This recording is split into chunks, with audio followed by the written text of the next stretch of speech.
जाएंगे 300-400 मीटर पर कन्याकुमारी देवी का मंदिर है।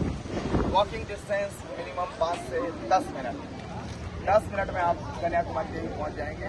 फर्स्ट लेफ्ट आपको लेना है। लेफ्ट लेने के सामने ही बिल्कुल आपको रॉक के लिए टिकट अवेलेबल होंगे। अगर बंद हो जाता है तो उसके बाद में आपको वापस आकर राइट साइड में कन्याकुमारी देवी मंदिर है। कन्याकुमारी मंदिर दर्शन करने से पहले आपको लेफ्ट साइड के अंदर ही जूता स्टैंड है।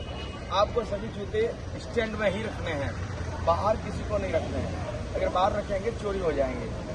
उसके बाद में आपको कन्याकुमारी देवी मंदिर में जाना है। मंदिर में मेन गर्भगृह में आप जाएंगे, आपका शर्ट और बनियान निकालना। निकालने के बाद दर्शन कर लीजिए। दर्शन करके आप मंदिर के पीछे चौपाटी है, वहाँ देख के सनसेट देख लीजिए। सनसेट देखने के बाद में 2 जगह है मार्केटिंग की। एक तो कन्याकुमारी देवी मंदिर से जैसे बाहर निकलोगे तो ऐसे कन्याकुमारी देवी से बाहर आए तो लेफ्ट साइड में मार्केट है, और कन्याकुमारी देवी के बिल्कुल सामने वाली रोड पे जिससे आप जा रहे हैं, ये 2 मार्केट है। आप आराम से दर्शन करके 8, साढ़े 8, 9 बजे तक इधर आइए। अब ये कन्याकुमारी यहाँ क्यों है, इसके बारे में आपको थोड़ी जानकारी दे दूँ। जब भगवान शंकर और पार्वती ने देह त्याग दिया था, उसके बाद में सती ने पुनः जन्म लिया, और जन्म लेने के बाद में 3500 वर्ष कांचीपुरम में तपस्या की। आप कल देख के आए ना, एकांबरनाथ स्वामी टेम्पल, भगवान शंकर का देख के आए।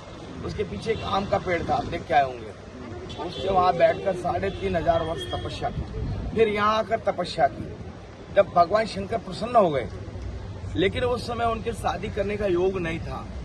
ब्रह्मा और विष्णु को ये पता था अगर ये शादी हो गई तो इस पृथ्वी का प्रलय आ जाएगा, इसलिए किसी भी प्रकार से शादी को रोकना था। तो भगवान यहाँ पधार गए वहां से, कैलाश से। तो उन्होंने क्या किया कि उनको रोकने के लिए एक शर्त रखी कि आप मुर्गा बोलता है उससे पहले अगर कैलाश से कन्याकुमारी तक पहुंच जाएंगे तो आपकी शादी करवा देंगे। अगर नहीं आप पहुंचे तो आपकी शादी कैंसिल मानी जाएगी। भगवान ने कहा कोई बात नहीं। नंदी पर विराजमान हो गए। भगवान शाम को तैयार होकर नंदी को पवन वेग से चल रहा था। यहाँ से 15 किलोमीटर दूर सुचिंद्रम, कल जिसे हम दर्शन करेंगे, सुचिंद्रम के अंदर मुर्गा बनकर ब्रह्मा जी बैठ गए, और ब्रह्मा जी ने की आवाज लगा दी। भगवान शंकर भोलेनाथ थे तो वही त्रिशूल काटकर विराजमान हो गए। तो माँ कुंवारी रह गई, इसलिए इनका नाम है कन्याकुमारी देवी। इतिहास है तो इनका कन्याकुमारी देवी स्थान का नाम पड़ा कन्याकुमारी देवी। अब जब आप विवेकानंद रॉक पे जाएंगे कल, अगर आज बंद है तो कल सुबह जाएंगे, 7 बजे निकलेंगे। तो कन्याकुमारी देवी में क्या हुआ कि माँ ने एक पांव पर वहाँ तपस्या की, एक पांव पर हजारों वर्ष तपस्या की। वो स्टोन के ऊपर उनका चिन्ह है पांव का। इतने वर्ष तक तपस्या की तो वो चिन्ह बन गया। उसी जगह पर जब विवेकानंद जी शिकागो के लिए तैयारी कर रहे थे जाने के लिए, क्योंकि भारत के साधु संतों की वहाँ पर कोई वैल्यू नहीं थी, तो यहाँ से उस समय कोई बोट की व्यवस्था नहीं थी, जंगल था।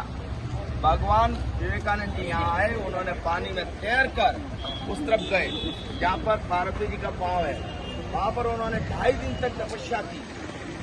तपस्या करने के बाद फिर आए, और यहाँ से जो शिकागो के लिए जो जहाज जा रहा था उसमें चढ़ गए, उसको नहीं चढ़ने दिया गया, तो उन्होंने रिक्वेस्ट करके चढ़ गए और शिकागो गए। उनका नंबर लास्ट पर रखा गया बैठने के लिए, लास्ट में बाहुबल था। दुनिया पर के बारे में, तो उनको बोलने के लिए उन्होंने कहा कि मुझे भी बोलने के लिए मैं भी कुछ बोलना चाहता हूँ। तो उनको बोला आप किस पे बोलेंगे? बोले आप कहोगे उसमें बोल दूंगा। तो उनको बोला आप 0 पे बोलिए, शून्य पे। तो शून्य पे उन्होंने 2.5 घंटे तक रेगुलर भाषण दिया, और जितने भी वो ईसाई धर्म थे वो उनके आकर पांव लग गए। बोले आपसे महान संत कोई नहीं है, और जो सनातन धर्म है उससे बड़ा कोई धर्म नहीं है। उस दिन से ईसाई भी सनातन धर्म को वैल्यूएबल करने लगे। उसी जगह पर आप कल जाएंगे। बोलिए कन्याकुमारी देवी की जय हो।